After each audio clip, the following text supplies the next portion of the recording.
الحمد لله رب العالمين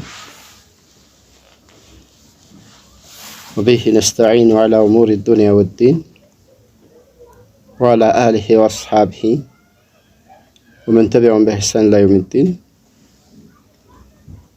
أما بعد، السلام عليكم ورحمة الله وبركاته. وعليكم السلام ورحمة الله وبركاته.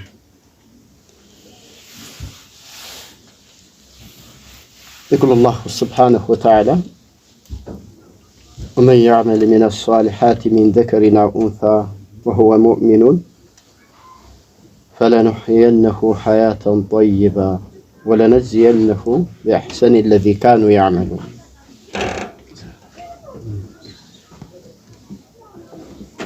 ማንም ሰው እንደምናውቀው በዚች በዱንያ ዓለም ላይ በሚቆይበት ጊዜ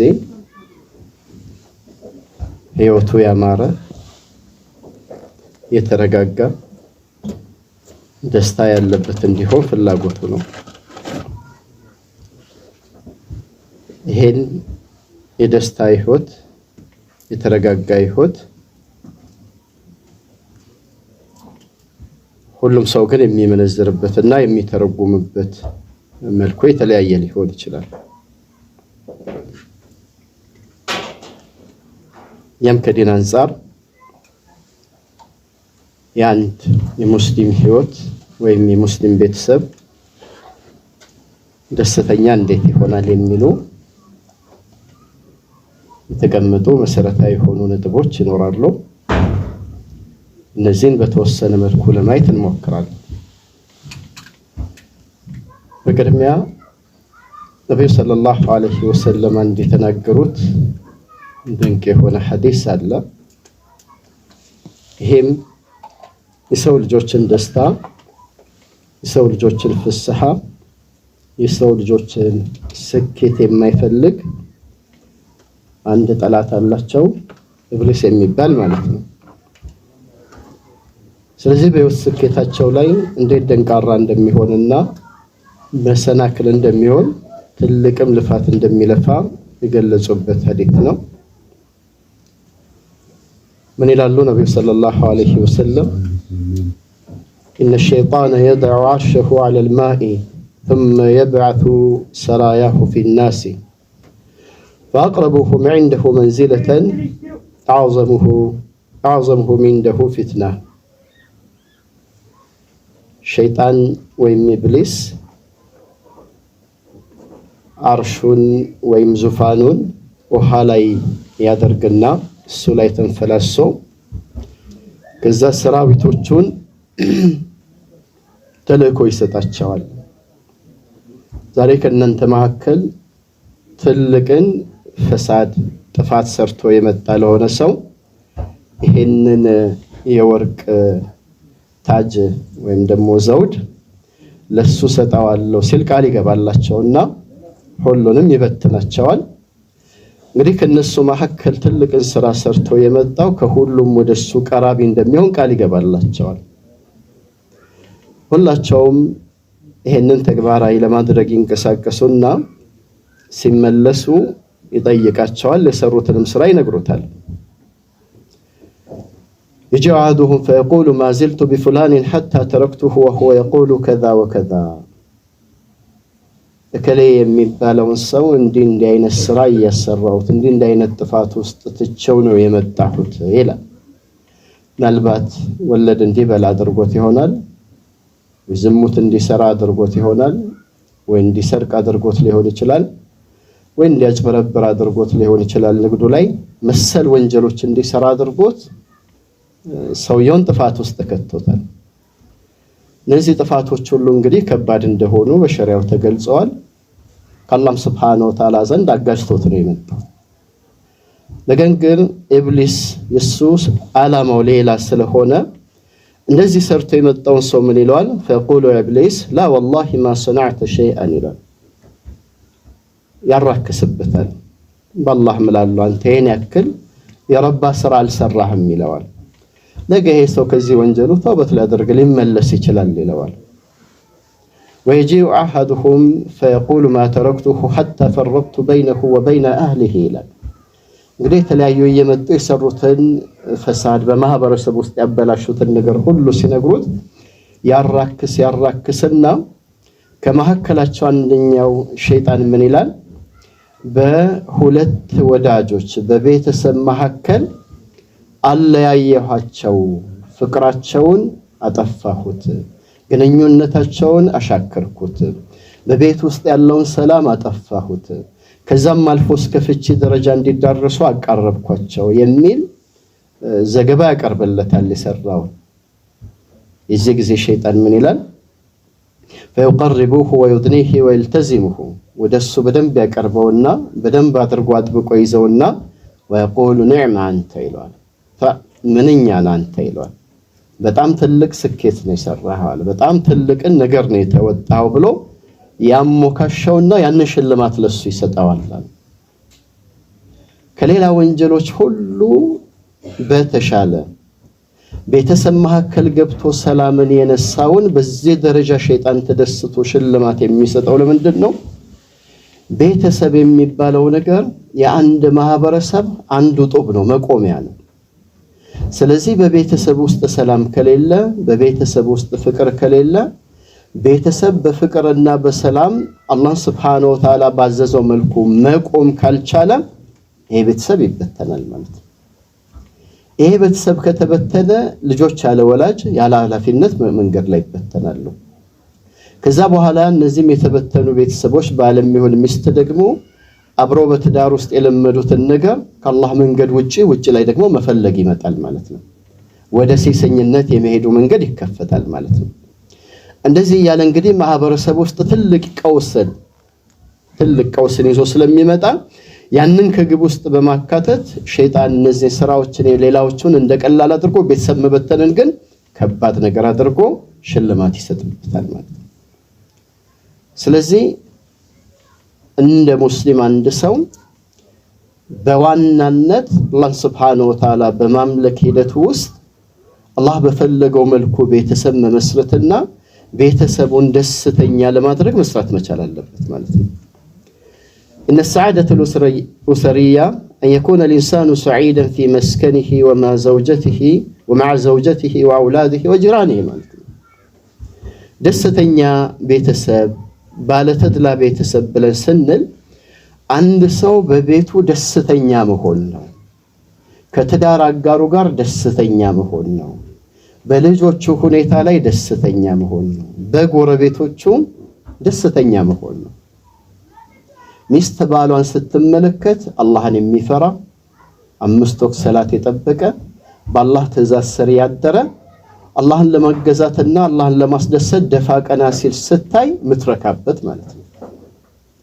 ባል ሚስቱን ከስራ ውሎ ሲመጣ ሂጃቧን የጠበቀች ሆና ምናልባት የቤት ኃላፊነቷን ከተወጣች በኋላ ቁጭ ብላ ቁርአን ስትቀራ ዚክር ስታደርግ ከአላህ ትእዛዝ ያላፈነገጠች ሆና ስትመጣ ከምንም በላይ ልቦ በሐሴት ይደሰታል ማለት ነው። ልጆቹን ሲመለከት አላህን በማምለክ ላይ ከልጅነት ደፋ ቀና ሲሉ ቁርአን ሲቀሩ የነብዩ ሰለላሁ ዐለይሂ ወሰለም ሱናን ለመከተል ደፋ ቀና ሲሉ በየትኛውም ሁኔታቸው ውስጥ ለዲን ትልቅ አበርክቶ ፈጽመው ለመሄድ ውስጣቸው የሰነቁ ሆነው ሲመለከታቸው ለወላጆች አይን መርጊያ ናቸው። ያማኞችንም ባህሪ አላህ Subhanahu Wa Ta'ala ሲገልጽ ምንድነው ያለው? والذين يقولون ربنا اغفر لنا والذين يقولون ربنا هب لنا من أزواجنا وذرياتنا قرة أعين واجعلنا للمتقين إماما يا الرحمن باروش مالتك وكبهارياتቸው ዱዓ ሲያደርጉ ምን ብለው ነው የሚሉት? ربنا هب لنا من أزواجنا ጌታችን ሆይ ከባለቤቶቻችን ስጠን وذرياتنا ልጆቻችንም ስጠን ቁረተ አዕዩኒን የአይን መርጊያ የሆኑ ልጆችን ስጠን። የአይን መርጊያ የሆኑ ባለቤቶች፣ የአይን መርጊያ የሆኑ ልጆች፣ የአይን መርጊያ የሆኑ የልጅ ልጆችን ስጠን ብለው ዱዓ የሚያደርጉ ናቸው። ከዛም በዋናነት ደግሞ ወጀዐልና ሊልሙተቂነ ኢማማ እነሱም አላህን በመፍራት የአላህን የሚፈሩ ሰዎች አራያ አድርገን ብለው ዱዓ የሚያደርጉ ናቸው። በዚህ የህይወት ሂደት ውስጥ አንድ ቤተሰብ ከታነጸ ወይ በዚህ አይነት መስፈርት ውስጥ የሞላ ከሆነ ያ ቤተሰብ ደስተኛ ቤተሰብ ይሆናል ማለት ነው። ቤታቸው ጠባብን ብትሆን ከልፍኝ አዳራሽ የሰፋ ደስታ የሞላበት መረጋጋት ያለበት ባላቸው ትንሽ ገቢ ሰፊ የሆነ በረካ የተሞላበት ቤት ሆነው ሌላው የሚቀናበት ጎረቤት የሚቀናበት ዘመድ የሚቀናበት ያላፊ አግዳሚ ሁሉ ስለነሱ የሰማ የሚቀናበት ቤት መሆን ይችላል ማለት ነው። ለዚህ ገጣሚው ምን ይላል? ولست أرى السعادة جمع مال ولكن التقي هو السعيد. በርካታ ሰው ዘንድ እድለኝነት ደስታ ስኬት ማለት መኪና መኖር ቤት መኖር ተቋማቶች ወይም ህንፃ መጋዘን ሱቆች መሰል ነገሮችን መሰብሰብ በቃ ይሄ ሰው ስኬት ላይ ነው ደስተኛ ነው ተብሎ ይታሰባል። በሐቂቃ ግን ከአላህ መንገድ የራቁ ሆነው የአላህን ትእዛዝ ያላከበሩ ሆነው እነዚህ ነገር ሁሉ የሰበሰቡ ሰዎች ቀረብ ብለን ስንመለከታቸው ቤታቸው ደስታ የሌለበት ነው። የግዳቸውን ለማረፍ ማታ ይገባሉ እንጂ ቤታቸው ባይገቡ ደስታቸው ነው። ስራ የሌለ ጊዜ ይጨንቃቸዋል። የት ልኬር ነው ይላሉ። የት ልኬር ነው ይላሉ። አሁን በቃ በጊዜ ቤት ልገባ ነው ይላሉ። ሰው ከባለቤቱ ጋር ገብቶ ደስታ ካላገኘ ከልጆቹ ጋር ገብቶ ደስታ ካላገኘ ቤቱ ገብቶ እረፍት ካላገኘ ምኑን ህይወት መራ ማለት ነውና እኛ ይመስለናል ከርቀት ስንመለከት እንጂ ከቅርበት ለሚያውቃቸው ሰዎች ቤታቸው በጣም ለነሱ ጀሃነም የሆነባቸው ሰዎች አሉ። ሁሉ ነገሩ ተሟልቷል፣ ግን ሰላም የለም ቤት ውስጥ። ሁሉ ነገር ተሟልቷል፣ መረጋጋት የሚባል ነገር የለም። ሁሉ ነገር ተሟልቷል። ታዛዥ የሆነች ሴት ሲያት ደስ የምትለው ሳሊህ የሆነች ሴት ተብሎ የለም ምልክቷ ስትጠራት አቤት የምትል ስትመለከታት የምታስደስት የሆነች ናት ምርጥ ሴት የተባለችው እኮ ዜናው ነብዩ ሰለላሁ ዐለይሂ ወሰለም الدنيا متاع وخير متاعها المرأة الصالحة ዱንያ መጣቀሚያ ነው አሉ። ሁሉ ዱንያ ላይ የምንመለከተው ነገር ጊዜያዊ መጣቀሚያ ነው አሉ። ከሁሉ ከመጣቀሚያዎች ሁሉ ግን በላጭ ምንድነው? ሳሊህ የሆነች ሴት ናት።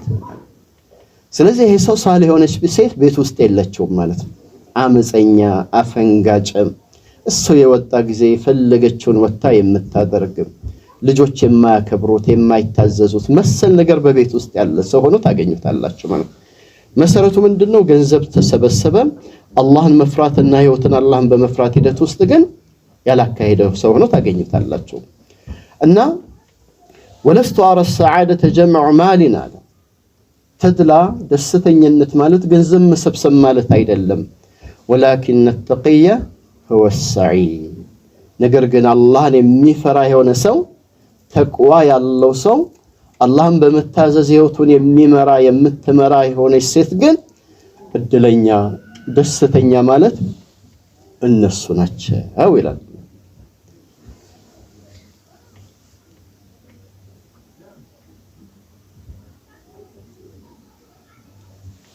الأسرة السعيدة ደስተኛ ተድላ የተሞላበት ቤተሰብ ብለን ስንል هي الأسرة التي يكون بين أفرادها تعاون والحب والتفاهم ደስተኛ ቤተሰብ ሲባል በእያንዳንዱ እንደየግለሰብ አንዱ ሌላውን በማገዝ በመርዳት ላይ ቆሞ የምታገኙት ቤተሰብ ማለት ነው።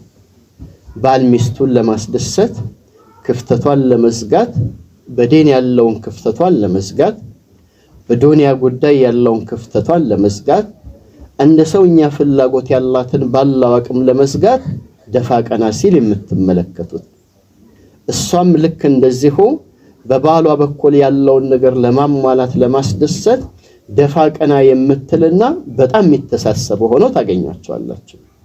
والحب والتفاهم ከምንም በላይ ደግሞ የሚዋደዱና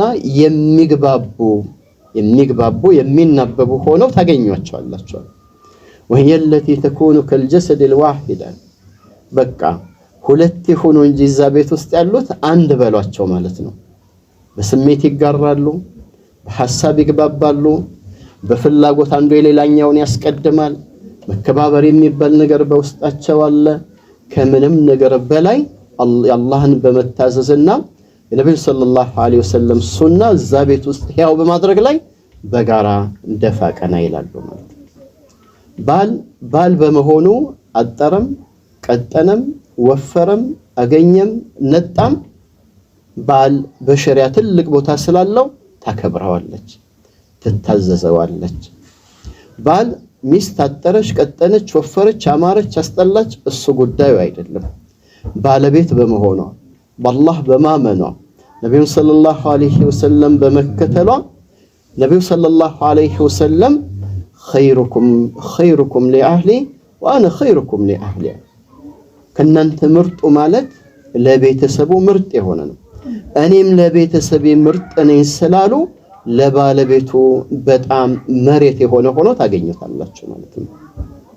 ፍላጎቷን የሚያሟላ እንደ ሚስትነት ቦታ የሚሰጣት የሚያከብራት ለሷ በሚያደርገው በሚወጣው ግዴታ አላህ ዘንዳ እየተቃረበ እንደሆነ የሚረዳ የተገነዘበ ሸምቶ ካመጣው ነገር ሰርታ ስታቀርብ የሰራችውን ምንኛ ያማረ ነው ብሎ የሚያመሰግናት የሚያወድስላት ከሰራችውም ቀምሶ እንደገና እሷን የሚያጎርሳት ሰደቃ መሆኑን የሚያውቅና በቻለው ያክል ውስጧ ደስታን የሚፈጥርና ወደ አላህ ለመገናኘት የሚሞክር ባል ሆነው ታገኙታላችሁ። وهي التي تقوم بغرس الأخلاق والقيم في نفوس أطفالها እንግዲህ ይሄ ቤተሰብ እንዳንድ አካል በመሆኑ የማህበረሰቡ አንድ ፍሬ ከመሆኑ አኳያ ሁለቱ ሸሪዓን ጠብቀው በሚኖሩት አኗኗር ልጆቻቸውን ስነ ምግባር በውስጣቸው ይተክሉባቸዋል።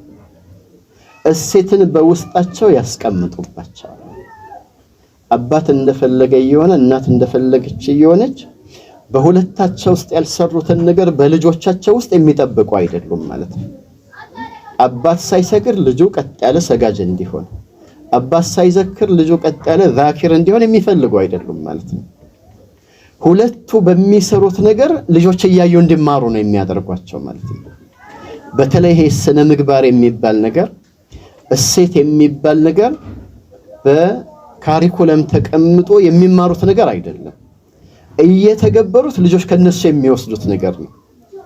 ለምሳሌ ሰዎችን ማክበር፣ ሐቀኝነት፣ ፍትሃዊነት፣ ታማኝነት እሴቶች ናቸው አይደለም? እነዚህን እሴቶች እንደዚሁን እያሉ አይደለም ልጆችን ማስተማር። ወላጆች ልክ እነዚህን ነገሮች ሲተገብሩ ልጆች ምን ያደርጋሉ? ይሄንን ነገር ይወስዱታል ማለት ነው። ይሄንን ነገር ይወስዱታል ማለት ነው። ስለዚህ እነሱ እየኖሩ ልጆቻቸው ውስጥ የሚተክሉት ነገር ነው ማለት ነው። እነሱ እየኖሩት ልጆቻቸው ውስጥ የሚተክሉት ሆኖ ይገኛሉ ማለት ነው። እነዚህ ተድላ ወይም ስኬታማ የሆኑ ቤተሰቦች ማለት ነው። ወልስረቱ ሰዒዳ هي اللبنة الأساسية ይሄ እንግዲህ ደስተኛ የሆነ ቤተሰብ፣ ስኬታማ የሆነ ቤተሰብ፣ የተረጋጋ የሆነ ቤተሰብ፣ በዲን የታነጸና ዲን የሚሸት ጎጆ ያለበት ቤተሰብ የማህበረሰብ ወሳኝ የሆነ ምንድነው? አንድ ጡብ ነው። አንድ ጡብ ነው። ለማህበረሰብም ትልቅን አስተዋጽኦ አበርካች ነው ማለት ነው። ይሄ لبناء مجتمع متماسك وسليم يخرج من العقد النفسية والجرائم ይሄ ወጥቶ ከቤተሰብ እኮ ነው አይደለም? ጥሩ ካልሆነ ቤተሰብ የምትወጣ ሴት ልጅ በጥሩ ካልታነጸ ቤተሰብ ውስጥ የሚወጣ ልጅ ነው አይደለም? ጎረቤትም አዛ የሚያደርገው መንገድም ላይ ወጥቶ አዛም ያደርገው ወንጀል የሚሰራው ከማህበረሰብ ሴት ጋር የተሳሰረ ሳይሆን በከፍተኛ ደረጃ መለያየት ያለው ምን አይነት ነው? ከጥሩ ቤተሰብና ማህበረሰብ የማይወጣ ልጅ ነው። ስለዚህ ከዚህ ያገለለ ጥሩ ቤተሰብ ወይም ጥሩ ትውልድን የሚያፈራ ቤተሰብ ምንድነው? በዲን ላይ መተባበርና መረዳዳት ያለበት ቤተሰብ ነው። ኢነ ኸይረል ቡዩት እንግዲህ ከቤት ሁሉ በላጩ ቤት ምን አይነት ቤት ነው ካል ማ ዑሚረ ቢሁስኒል ዑሽረቲ ወልሙሐበቲ ወልዑልፋ በጥሩ መኗኗር፣ በመከባበር፣ በመተሳሰብ፣ በመዋደድ፣ በመግባባት የሚታይበት ቤተሰብ ነው። ወኢነ ሑስነል ዑሽራ ይሄ በጥሩ መኗኗር ማለት ባል ለሚስቱም ለልጆቹም ጥሩ መሆን፣ ሚስት ለባሏም ለልጆቿም ጥሩ መሆን፣ ልጆች ለወላጆቻቸውም ለወንድሞቻቸውም በጥሩ ሁኔታ ቤት ውስጥ ሲኗኗሩ መገኘት ሰበቡን ሊሰዓደቲ ወረሕማ በህይወት ውስጥ ተድላና ሐሴትን ለማግኘት መተዛዘን የሚለውን ነገር ለማግኘት ትልቁ ምክንያት እሱ ስለሆነ ማለት ነው። ወራሐተል ባሊ ወሲሃ ወልሐናኢ ወልፈረሐ እነዚህ ሁሉ ነገሮች የሚገኙት መረጋጋት፣ ልብ ጮቤ መርገጡን፣ እርጋታ፣ እነዚህ ሁሉ ነገሮች የሚገኙት በምንድን ነው? ቤት ውስጥ ጥሩ የሆነ መኗኗር ያለ ጊዜ ነው ማለት ነው። ሰዎች ብዙ ጊዜ ካያቸው እሷም ጥሩ ስራ ይኖራትና ገቢ ይኖራታል፣ እሱም ጥሩ ስራ ይኖረውና ገቢ ይኖረዋል። ትልቅ የተሻለን ህይወት መኖር የሚችሉ ይሆንና ነገር ግን ቤት ውስጥ ሰላም የላቸው። እሷ የሱን ሐቅ አትጠብቅም፣ እሱም የሷን ሐቅ አይጠብቅም። በዚህ የተነሳ ጥሩ መኗኗርና መግባባት ባለመኖሩ ምክንያት ቤት ውስጥ ሰላም ይጠፋና የሚበላ እያለ ደስተኛ ይሆን፣ ቤት ኪራይ መክፈል እየቻሉ ደስተኛ ይሆን፣ ልጆቻቸውን በአግባቡ ከፍለው ማስተማር እየቻሉ ቤት ውስጥ ግን እርጋታ የለም፣ ሰላም የለም፣ ጭንቀት ብቻ ነው የሚሆነው ማለት ነውና ይሄ ቀላል ነገር አይደለም። በመልካም መኗኗር መተሳሰብ በቤት ውስጥ ሰላምን በማምጣት መረጋጋትን በማምጣት ተድላ ያለበትን ህይወት በማምጣትና ሌላው የሚቀናበትን ጎጆ ከመቀለስ አኳያ ትልቅ አስተዋጽኦ አለው ማለት ነው። እዚህ አኳያ እንግዲህ ሊያግዙ የሚችሉ የሆኑ መንገዶች ምንድናቸው ከተባለ በቅድሚያ ወደ ትዳርም በሚመጣበት ጊዜ ባል የሚመርጣትን ሴት ማሰብ መቻል አለበት።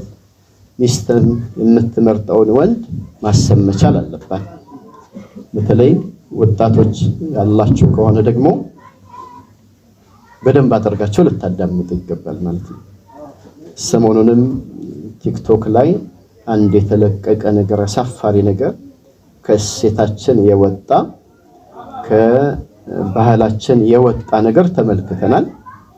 አንድ ሙስሊም የሆነ ገና ወጣት ያልደረሰ ክርስቲያን ከሆነች አንድ ወጣት ገና ለአቅመ ደርታ ትዳር ካልደረሰች ሴት ጋር ህገወጥ የሆነ ግንኙነት ጀምረው በፍቅሩ ውስጥ ወድቀው ከዛ በኋላ ሚለየን የለም አይነት ነገር ብለው ከወላጆቻቸው ትዕዛዝ ያፈነገጡ ሆነው የታዩበትን ቪዲዮ አይተን በጣም የሚያሳቅቅ ሆነው አግኝቸዋል።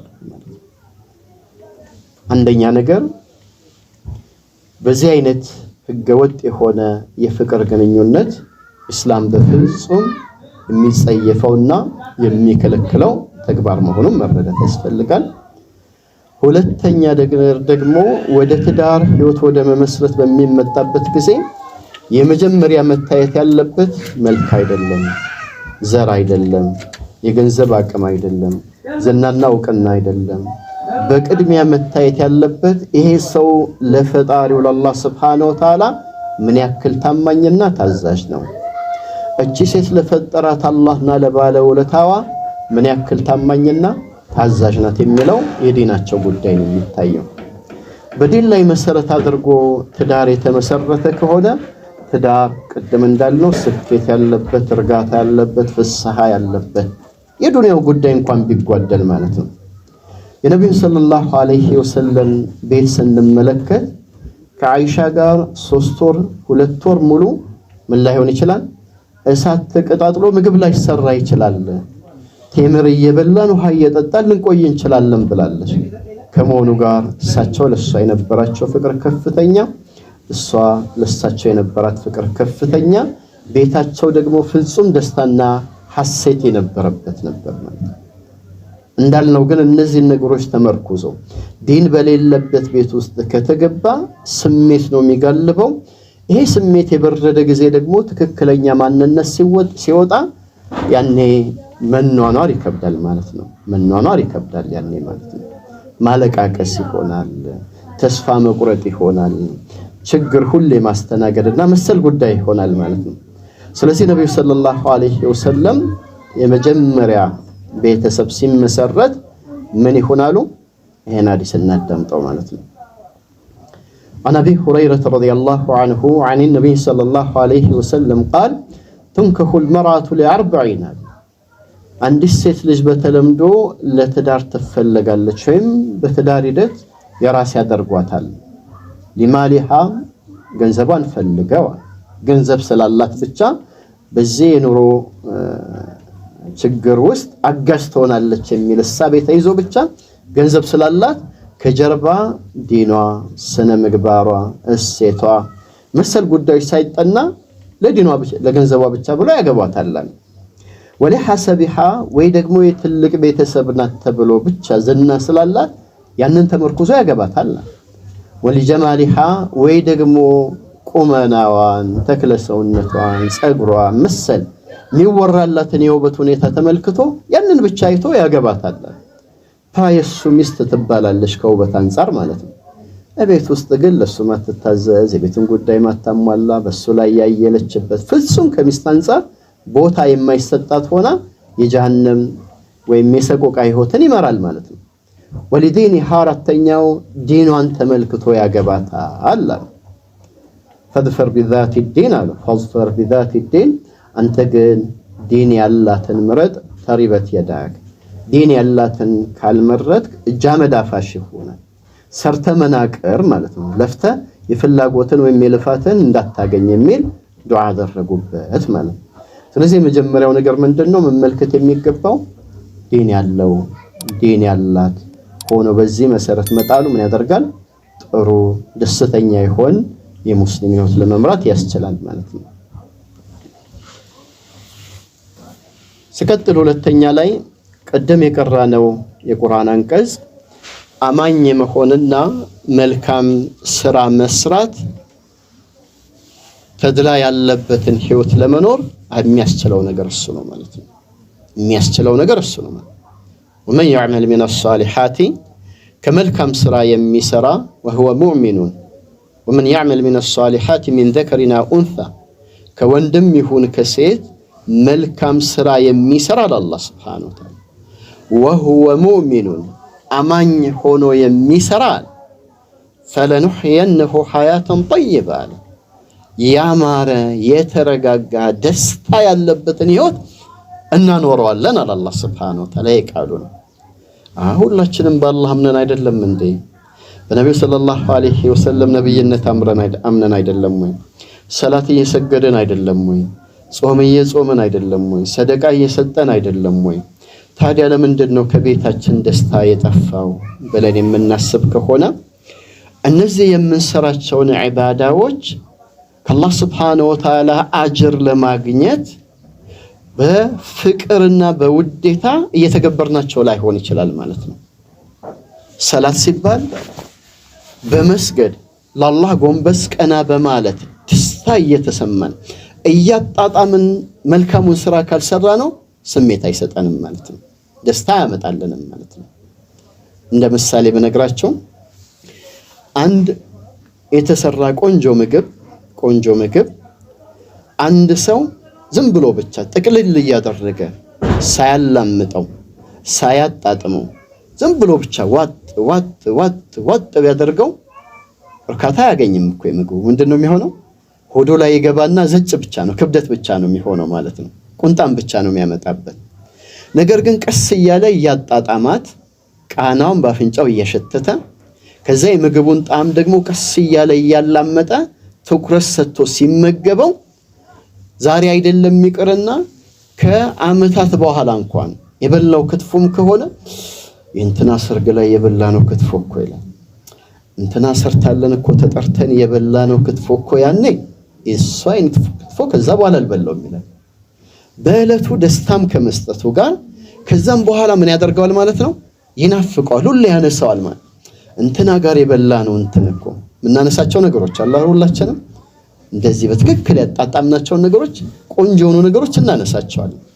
ስለዚህ እኛም በአላህ በማመናችን አላህ ጌታችን በመሆኑ ባለውለታችን በመሆኑ ደስተኛ ሆነን በእስልምናችን ምናጣጣመው ከሆነ የነብዩ ሰለላሁ ዐለይሂ ወሰለም ኡማ በመሆናችን ምናጣጥመው ከሆነ የተመረጥን ህዝቦች መሆናችንን ምናጣጥመው ከሆነ ሰላት ሲጠራ አላህ ወፍቆን ለአላህ ጎንበስ ቀና በማለታችን ወገባችን በሽተኛ ሳይሆን እንደ ልባችን ረኩዕ አድርገን እንደ ልባችን ስጁድ አድርገን አላህ መርጦን በመገዛታችን ቁርአን ስንቀራ ከአላህ ጋር አላህ እያወራኝ ነው አላህ ለኔ እየነገረኝ ነው የሚል ስሜት ይዘን ቁርአንን በዚህ አይነት ስሜት ላይ አድርገን የአላህ ከላም መሆኑን ተረድተን ቀስ ብለን በተረጋጋ ሁኔታ ስንቀራ ሰደቃ ስንሰጥ አላህ ከሰጠኝ ነገር ላይ ይሄን ለመስጠት አስችሎኛል ብለን እያጣጣምነው ስንሰጥ ደስታ እርካታ የሚባለው ነገር ያኔ ነው የሚመጣው ማለት ነው። ስለዚህ ትዳራችንም ውስጥ ልክ እንደዛ ነው ማለት ነው። ባል በመታዘዝ ውስጥ ሚስት ባሏን በመታዘዝ ውስጥ ለልጆቿ ቤት ውስጥ የምታበረክተውን ነገሮች ስትሰራ ደፋ ቀና ስትል እነዚህ ነገሮች ሁሉ ወደ አላህ መቃረቢያ አድርጋ ስታስበው ባል ለሚስቱ ጥሩ በመዋሉ የቤት ወጪ በመስጠቱ ሌላ የሚያስፈልጉ ነገሮችን በማሟላት ለሚስቱ በልቧ ደስታ ለማስገባት ደፋ ቀና በማለቱ በእነዚህ ነገሮች ሁሉ እንደ ዒባዳ እያሰበ ሲያደርገው ምን ይሆናል? አንድ በስራውም ላይ ወኔ ያገኛል ማለት ነው። ለፍቶ ጥሩ ግሮ ሄዶ ሲያመጣ ወኔ ያገኛል ማለት ነው። ሁለተኛ ሲሰጥ እየተነጫነጨ አይሰጥም ማለት ነው። የቤት ወጪ ሲባል ፊት አኮሳትሮ እየተነጫነጨ አንቺ ባክሽ ምናምን እያለ እያመናጨቀ አይደለም የሚሰጠው። ከሰደቃ ሁሉ ትልቁ ሰደቃ ለሚያስተዳድረው በቅድሚያ የሚሰጠው ሰደቃ ነው። ነብዩ ሰለላሁ ዐለይሂ ወሰለም 1 ዲናር በአላህ መንገድ ላይ ሰደቃ ያወጣኸው አሉ። 1 ዲናር ለምስኪን የሰጠኸው አሉ። 1 ዲናር ለቤተሰብ ያወጣው ከዚህ ሁሉ በላጩ አሉ ለቤተሰብ ያወጣኸው ነው አሉ። ልብ በሉ። ውጭ ላይ ለምስኪን ከሰጠው ፊ ሰቢልላህ በአላህ መንገድ ላይ ካወጣው መስጊድ በማሰራት ሊሆን ይችላል፣ በጂሃድ ላይ ሊሆን ይችላል፣ በሌላ ኸይራት ነገር ላይ ካወጣው የሚበልጠው የትኛው ነው? መጀመሪያ ለቤተሰብ ያወጣው ነው። ስለዚህ እንደዚህ አይነት ስሜት አሳድሮ በሚሰጥበት ጊዜ ደስታ እየተሰማው ነው የሚሰጠው ማለት ነው። ፈካ ብሎ ደስ እያለው ሲሰጥ ደግሞ ሚስት ምን ትሆናለች? ደስ እያላት ትቀበላለች ማለት ነው። ደስ እያላት የባሏን እንትን ደግሞ አግባብ በሆነ መልኩ ቤት ውስጥ ወጪ ታደርጋለች። ይህን የባልና ሚስት ግንኙነት ሲመለከቱ ነገም ሴት ለባሏ እንደዚህ መሆን እንዳለባት ትምህርት እየወሰደች ነው። ወንድም ለሚስቱ እንደዚህ መሆን እንዳለበት እየተመለከተ ነው። ባልና ሚስት ወላጆቻቸውን ሲያከብሩ ዚያራ ሲያደርጉ ኸይር ሲሆኑ ልጆች ነገም ለነሱ ይሄን እያዩ ይችኑ ነገር ነው የሚደግማት ማለት ነውና ክፍተቱ ምኑ ጋር ነው ካላችሁን እነዚህ የምንሰራቸውን ነገሮች ሂሳብ ያለ ማድረግ ክፍተት ላይ ነው። ያለ ማጣጣም ክፍተት ላይ ደስታ ምናልባት ሊረቀን ይችል ይሆናል እንጂ አላህ Subhanahu Wa Ta'ala ቃሉ ግን ምንድነው?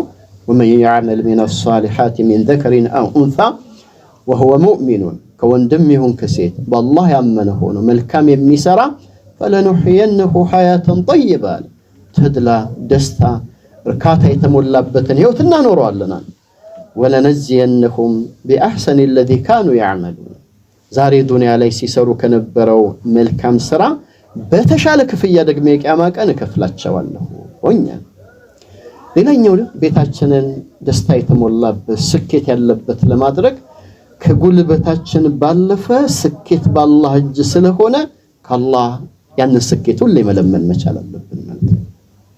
እኛ ደፋ ቀና እንላለን። ደፋ ቀና ማለታችን ሰበብ ማድረስ ብቻ ነው።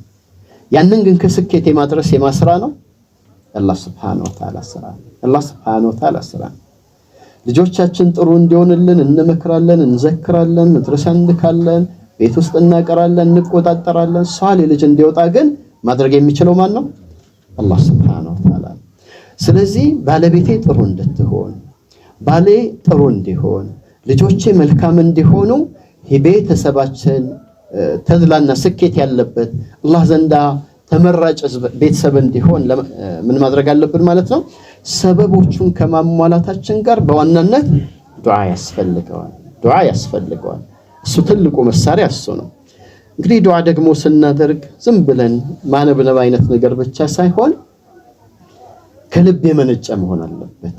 አላህ እንደሚያሳካልን እርግጠኛ ሆነን ከልብ የመነጨ መሆን አለበት ማለት ነው። አንድ ሼኽ አንድ ልጅ ሲመክሩት ምናሉ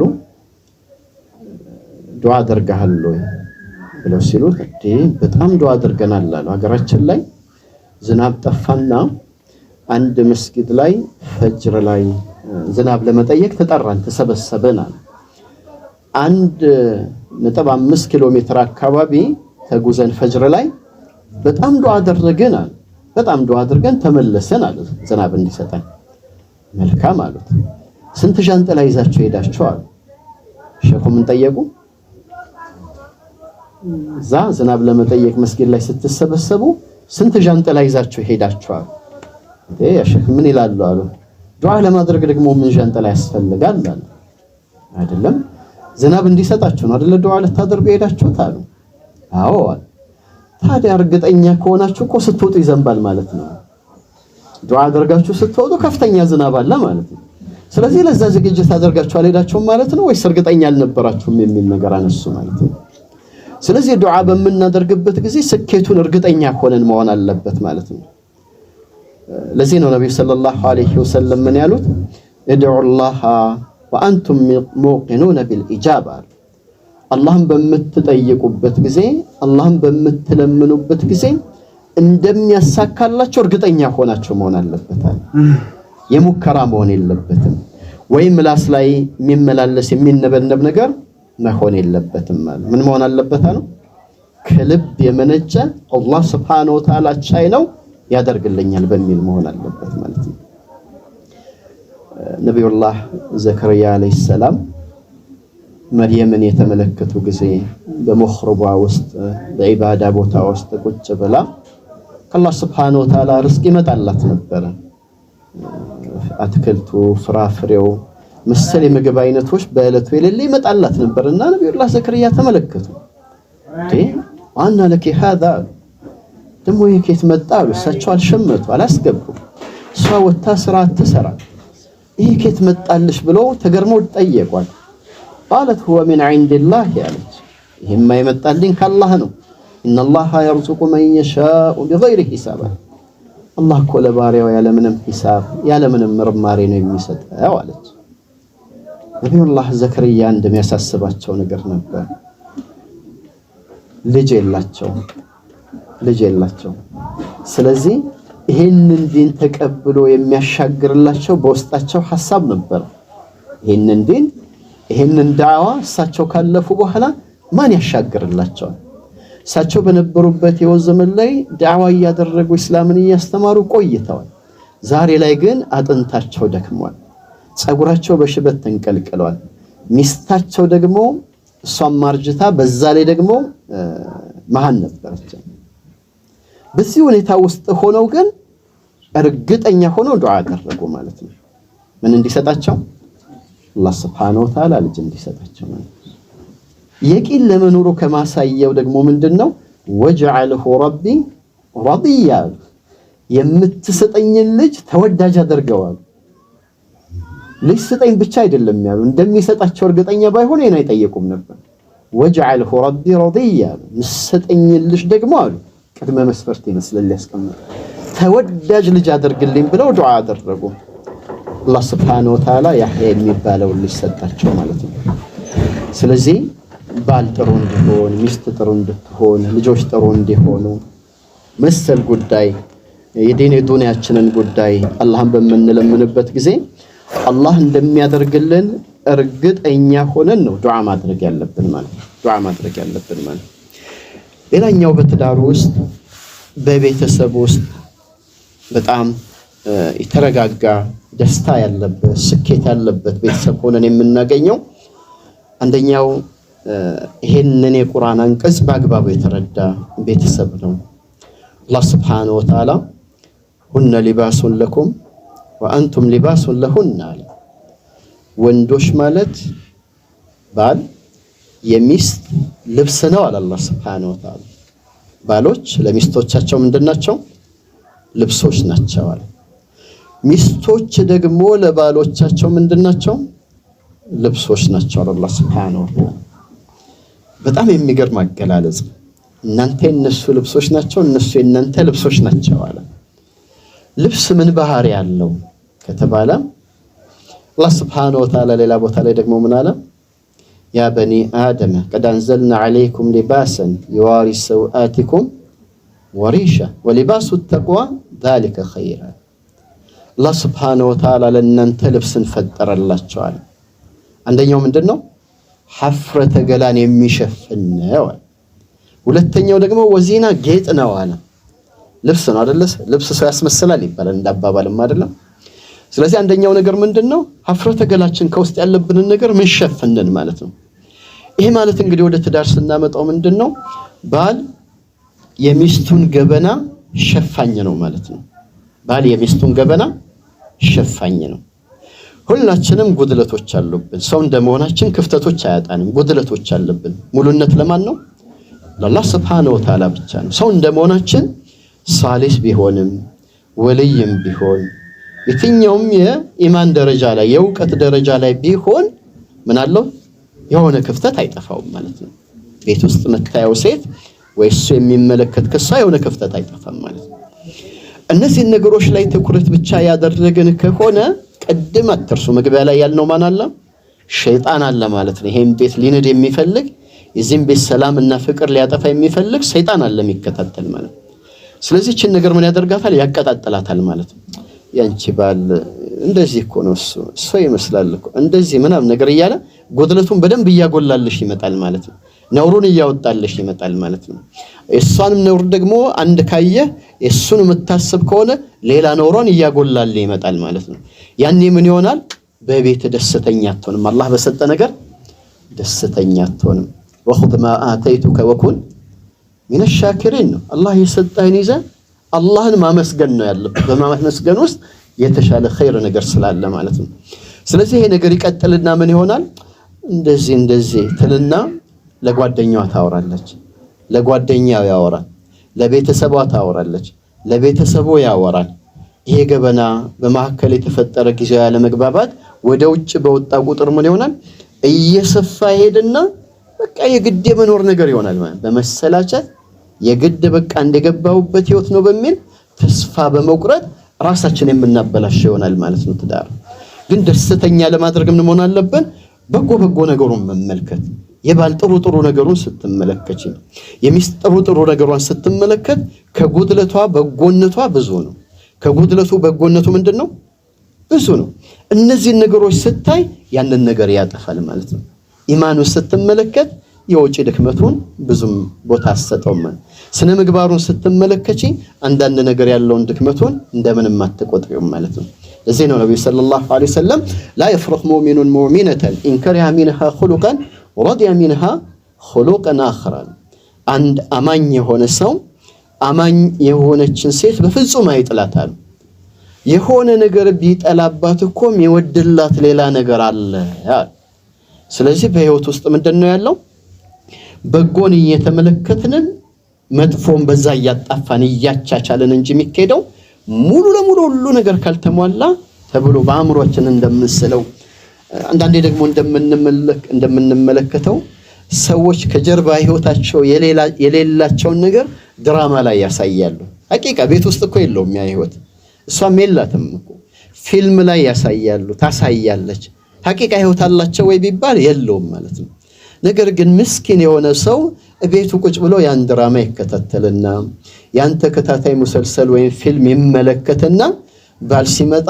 በቃ በር ላይ ኮቱን ልክ እንዳወለቀ እሷን ስሞ ከውጭ ሆነ አበባ ነገር ይዞ ከውጭ ሆነ ነገር ይዞ መጥቶ ልክ ያንን አይነት ካራክተር ምናምን ትፈልጋለች እሱ ስንት ውጣ ውረድ ውስጥ ገብቶ የቤቱን ክራይ ለመሸፈን የነሱን ቀለብ ለመሸፈን የልጆቹን የሚያስፈልገውን ግዴታ ለመዋጣት ስንት እንቅልፍ አጥቷል እኮ ስንት ብርድ መጥቶታል ስንት ፀሐይ ወርዶበታል ስንት የሰው ፊት ገርፎታል እኮ እነዚህ ነገሮች ሁሉ ያሳጣትና ምን ታደርጋለች ማለት ነው ያንን ካራክተር ካላየው ትላለች ማለት በፍጹም እንደዚህ አይነት ነገር መሆን የለበትም ማለት ነው ባለን ነገር በቤታችን አቅም ምን መሆን ያስፈልጋል ማለት ነው መልካሙን እየተያዩ ጉድለት ነገሮች አሉ ከሆነ ደግሞ በጊዜው ያላግባባን ነገሮች አሉ ከሆነ ደግሞ ልክ ቤት እንደሚስማን ልብስ እንደሚሰትረው እኛም የባለቤታችንን ገበና ቤት ውስጥ ነው መቅረት ያለበት ማለት ነው ለዚህ ነው አላህ ሁነ ሊባሱን ለኩም አንቱም ሊባሱን ለሁና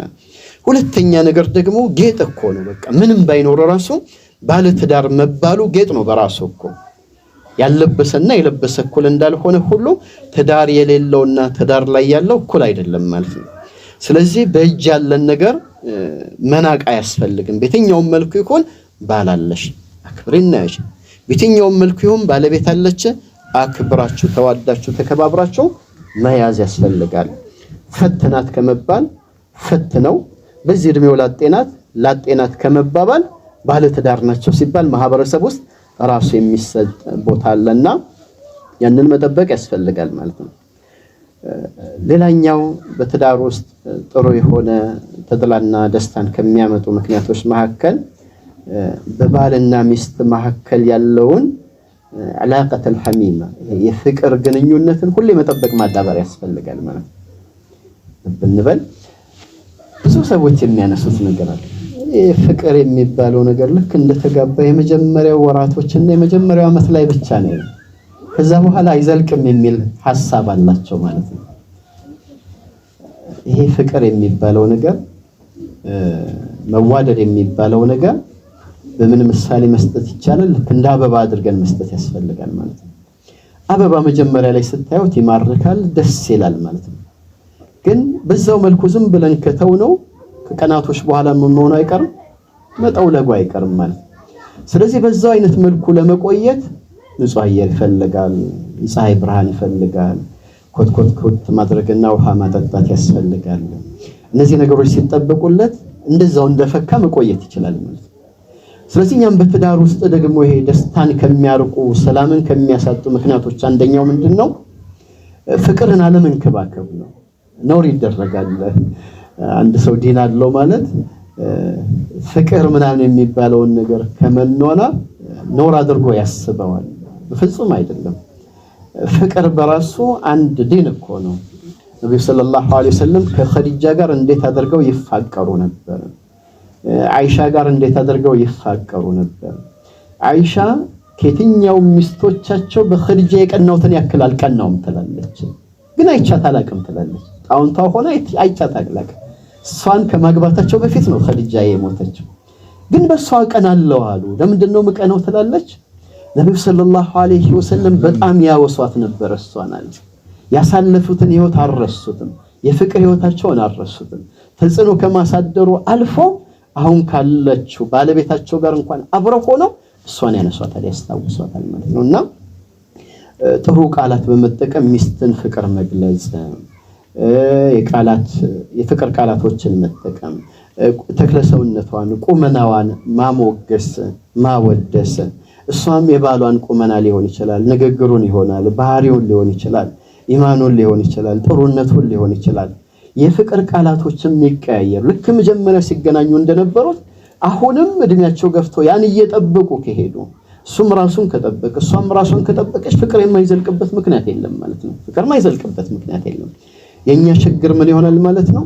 የመጀመሪያው ወቅት ላይ ረጅም ጊዜ ስልክ የምናወራውን በላሽ ጠጣሽ ወይ ብለን ቤት ካስገባናት በኋላ የምንጠይቀው፣ ከዛ ምን ይሆናል? የኛ ኃላፊነት ሮጦ የቤት ኪራይ አለ፣ የመብራት አለ፣ የውሃ አለ፣ እሱን ለማሳካት ስራ ላይ ትኩረት፣ እሷም ደግሞ ቤት የማጽዳት ምግብ የመስራት መሰል ጉዳይ ላይ ትኩረት የማድረግ፣ ከዛ ይቀጥልና ደግሞ ልጆች ይመጣሉ፣ በልጆች ጊዜ መሆን፣ በሁለታቸው መካከል ጊዜ ይሰጡት የነበረ ያወሩት ይጫወቱት የነበረ ፍቅር ይቀያየሩት የነበረ መሰል ጉዳዮች ላይ እየቀነሱ ይሄዳሉ ማለት ነው። ያ ሲሆን ፍቅርም እየቀዘቀዘ ይሄዳል ማለት ነው። ያ ሳይሆን ግን እነዚህንም ነገሮች አብሮ መጠበቅ ይቻላል፣ መቀጠል ይቻላል።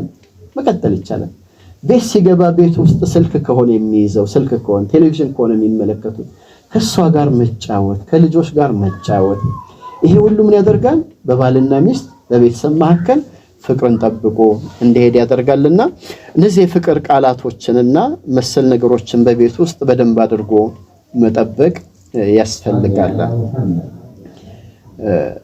ነብዩ ሰለላሁ ዐለይሂ ወሰለም ጃቢር ብን አብደላህ ምን ይላል?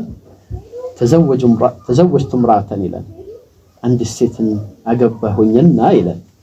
فاتيت النبي صلى الله عليه وسلم ነብዩ ሰለላሁ ዐለይሂ ወሰለም መጣኋቸው ይላል።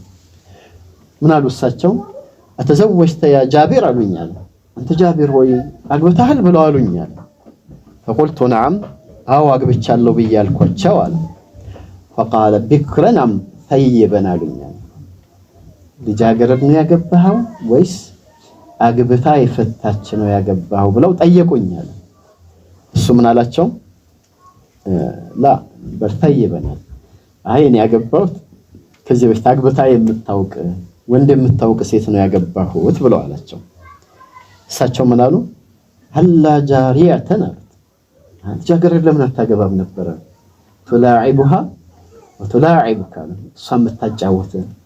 ምታጫውታት ልጃገረድ ለምን አታገባም ብለው አሉኛል አሁን ምን ያሳያል ምን እየጠቆሙ ነው በትዳር ውስጥ ባል ከሚስቱ ሚስት ከባሏ ጋር መጫወት ወሳኝ ነገር ነው ምንድነው እሱ ደግሞ እንደ እድሜው ታይሆንም ይባላል አንዳንድ ቤት ላይ ምን ነካሽ ምናምን ነገር ይባላል ነው አይደለም ነብዩ ሰለላሁ ዐለይሂ ወሰለም በዛ እድሜያቸው እኮ ከአኢሻ ጋር ሩጫ ሁሌ ተወዳደሩበት አጋጣሚ እኮ አለ ሩጫ ሁሌ ተወዳደሩበት አጋጣሚ አለ የወር አበባ ላይ ሆና የጠጣችበትን ኩባያ እስኪ አምጪው ብለዋት ቤት በኩል ነው የጠጣሽው ከንፈርሽ ቤት በኩል ነው ያረፈው ብለው እሱ በጠጣችበት ከንፈሯ ባረፈው በኩል ይጠጡ ነበር አያችሁ ፍቅር ሰጡ በተለይ የወር አበባ ላይ በሚሆኑበት ጊዜ ስሜታቸው ይረበሻል ድብርብር ይላቸዋል ሴቶች ይነጫነጫሉ በዚህ ወቅት ላይ የበለጠ ማቅረብና እንክብካቤ ስለሚፈልጉ ማለት ነው እንደዛው እሷ ቁጭ ብላ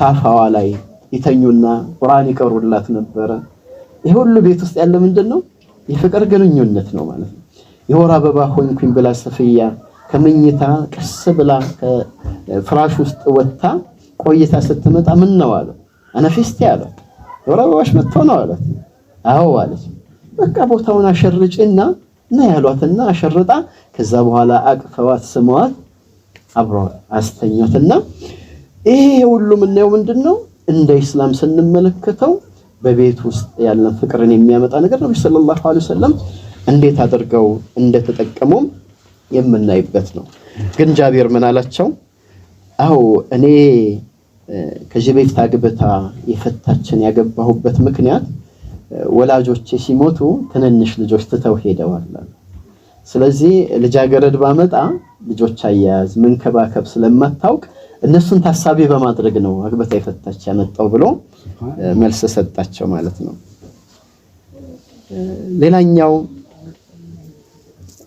الحرص على تعليم الأسرة حب الخير أحكام الشرع ልጆችን ቤተሰብን ኸይር ነገር እንዲወዱ ማስተማር የሸሪዓውን አህካም እንዲረዱት ማድረግ የሸሪዓውን አህካም ሚስት ከተረዳች ባል ከተረዳ ልጆች የተረዱ ከሆነ በዲናቸው ምን ይሆናሉ ልበ ሙሉ ይሆናሉ በዲናቸው አያፍሩም የትም ቦታ ላይ ሄደው ልበ ሙሉ ይሆናል ምክንያቱም ለሚነሳው ነገር ሁሉ በልበ ሙሉነት መልስ አላቸው ማለት ነው ዲናቸውን ያዙት ከአባት ከአያቶቻቸው ዝም ብለው በጭፍን ተከትለው ሳይሆን ምክንያታዊነት ሆነው ባሳማኝ ነገር እንደያዙ ስለሚያውቁ የትም ቦታ ላይ ምን አይሆኑም አይሽለጠለጡም ማለት ነው የሆነ ቦታ ላይ ሲሆኑ መስጊድ ሲመጡ ጥሩ ሰው ጓደኞቻቸው ትምህርት ቤት ሲሆኑ ደግሞ ሌላ ሰው በፍጹም አይሆኑም የሸሪዓውን አህካም ሲያውቁ ሁሌም በከፍታ ቦታ እንዳሉ ስለሚያውቁ የዘቀጡ ሰዎች ጋር አይወርዱም ማለት ነው አይሽለጠለጡምና የሸሪዓውን አህካም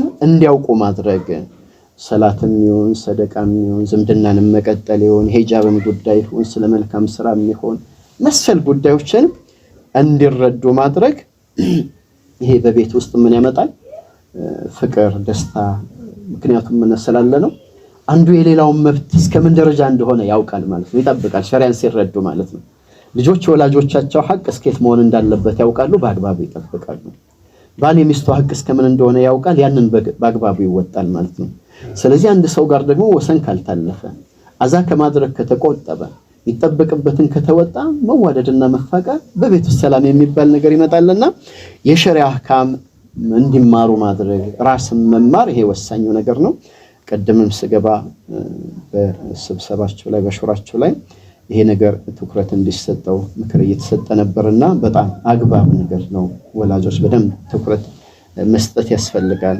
ልጆቻችንም ትኩረት እንዲያደርጉበት እኛ ትኩረት እያደረገን ማሳየት ይጠበቅብናል ሌላኛው አንድ ነጥብ ብቻ ልጨምር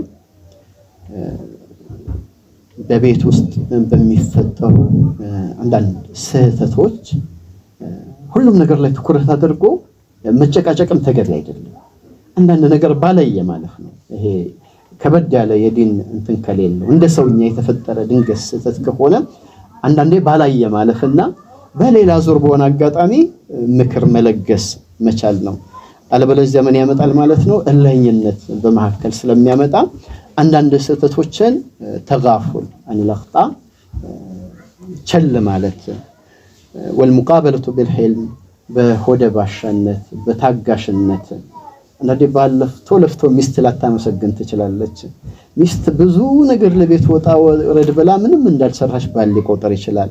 እንደነዚህ አይነት ስሜት የመጡ ጊዜ በይቅርታ መተላለፍ በሆደ ባሻነት መቻል ወተሳሙ ወልዓፍ በይቅር ማለት يقول حسن البصري رحمه الله ما زال التغافل من فعل الكرام ይላል ከመልካም ሰዎች ከትልልቅ ሰዎች ተግባር ከመሆን አልተወገደም። አንዳንዴ ባላዩ ማለት ላሽ የሚባል ነገር በሆነ አማርኛ ማለት ስህተቶችን አይቶ አንዳንዴ ባላየ ማለፍ ማለት ነውና በዚህ አይነት መልኩ አድርጎ ቤተሰብን የቤትን ደስታ መጠበቅ ያስፈልጋል። አላህ Subhanahu Wa Ta'ala ሁላችንንም የሱን ትእዛዝ ጠብቀን ዱንያ ላይ ፍስሐና ደስታ ያለበትን ህይወት እንድንመራ ያደርገን። هذا والله تعالى أعلم وصلى الله وسلم وبارك على نبينا محمد وعلى آله وصحبه وسلم. والسلام عليكم ورحمة الله وبركاته. جزاك الله خير.